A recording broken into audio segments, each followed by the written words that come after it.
Hello and welcome back to Jacob's Toys 5-minute figure reviews. Please do like, share and subscribe and all of those things. All support to the channel is very much appreciated. So in this video we are taking a look at Marvel Legends, Marvel's Eternals, KRO. Now this is a deluxe figure, so it comes in a bigger box than normal. And there looks to be a lot to unpack, so let's get straight into the figure itself. Now, for those that don't know, KRO is the bad guy in the upcoming film, The Eternals. And the back of the box simply says, a powerful deviant, unlike any other, the Eternals have faced over the millennia. Now, there is a lot in this box. There are these two awesome looking arm things. There are also these two kind of big long tail things. Now, none of these accessories are bendy. They are fixed as they are, so they've obviously all got a place. Now, the articulation on this figure is pretty standard. It's just your kind of normal articulation, as in like you got the waist swivel, the hip swivel there, waist swivel, sorry. However, he's got these huge feet. Now, obviously, this is to do with something to do with the character in the film, but it makes posing and standing very easy. So I'm very grateful personally as a poser and a photographer, etc., that he has these huge big base feet, because it's going to be easy to get him into some cool poses, especially with all of those accessories going on. Now let's just have a little bit of a mess around. Here we go. Yeah, so it's quite easy to pose because of those big feet. Now, I'm sure obviously that's part of the story and that's going to be part of the film, and all will be explained when the film finally hits cinemas. Now, taking a look at his head, it is really quite cool. There are these 4 eyes. There's some really nice metallic paintwork there. There's the kind of red part of his crown as well. But the actual paintwork all the way through the figure is really nice. I mean, the sculpt is really cool. It's very kind of symbiote-esque. There's a lot of layers there, and the paint is definitely really quite nice. There's multiple metallic paints in there, and I don't think that this video is really giving justice to the awesome paint job that is on this figure. Now, obviously, as I said earlier, a lot more will be explained when the film comes out, so let's just put them together and see what he looks like. Now, there's 2 peg holes on the back, and they've both got different shapes, so it's quite obvious which ones go into which hole. However, they're not that easy to put in, to be perfectly honest with you. Maybe a little bit of glue or a little bit of like tacky wax or something to hold them in, because I'm pretty sure these are going to fall out. There you go, straight away. I'm pretty sure these are going to fall out throughout the duration of the video, and there goes the second one. So yeah, so there's definitely it's going to require either a bit of heat maybe to really get it in there, or something some kind of adhesive to hold it in. Let me just try to get them in again, just for the sake of the video, so that we can see him in his full glory.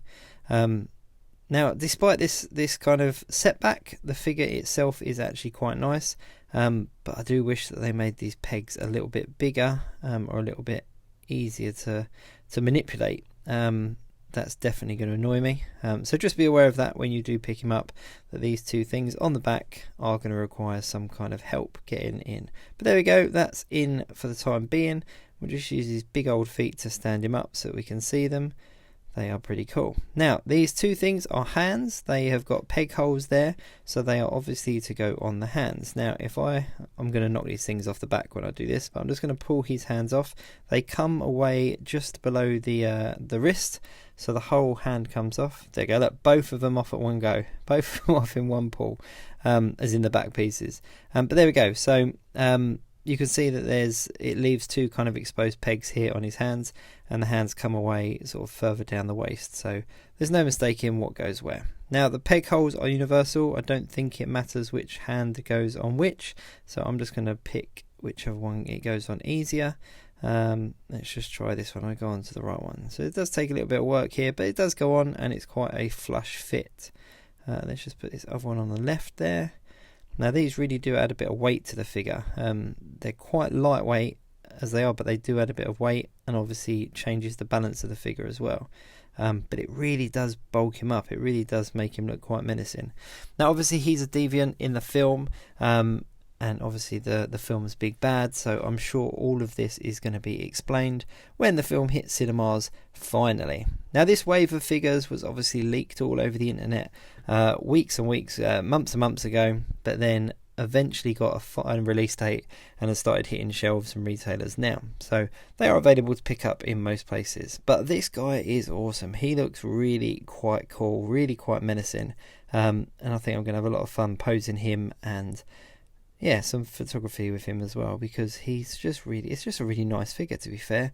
And for a wave where they are sort of all humanoid figures, just basically human figures in different costumes, I haven't unpacked any of the waves or the store exclusives yet, but for a wave that is predominantly just human figures, it's really nice to have this kind of deluxe figure here, that's obviously very different to the rest of the Eternals wave. So yeah, definitely recommend picking him up if you're a fan of the MCU, because I have a feeling he may become a bit of a fan favourite. That's just me speculating though. But yeah, thanks very much for watching. Please like, share and subscribe, and I'll catch you next time.